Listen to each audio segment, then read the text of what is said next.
UK's prison overload, inmates in police cells amid riot aftermath. By Satori News. London has recently been confronted with civil unrest, leading to a significant surge in detainments.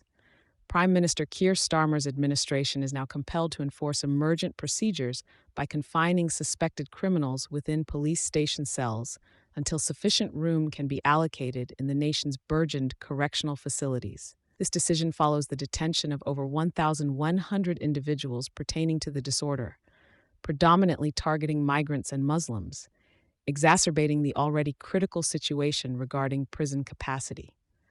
The riots, incited by disinformation over a triple murder allegedly committed by an Islamist migrant, provoked unrest particularly in northern England, spotlighting the underlying tensions and the government's challenged relationships with certain demographics.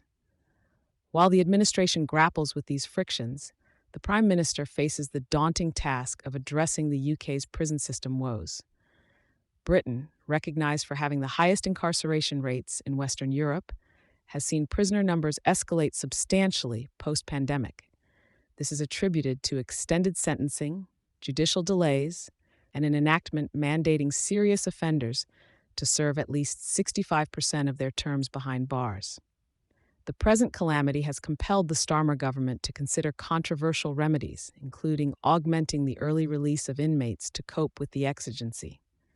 Starmer, merely a month into office, is necessitated to undertake critical adjustments encompassing policy modifications that will permit most prisoners to be eligible for release after fulfilling 40% of their sentence, a reduction from the prior 50%.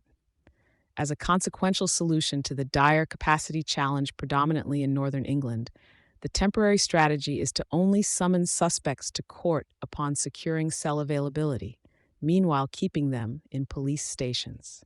This troublesome situation illuminates distressing implications perceived in the government's response to the civil unrest. The judicial system is perceived as prioritizing the containment of public outrage above mitigating the hazards posed by potentially more heinous criminals. Critics argue that the Starmer administration's approach could inadvertently amplify societal instability, characterizing the handling of current events as historically contentious. Thank you for choosing Satori News.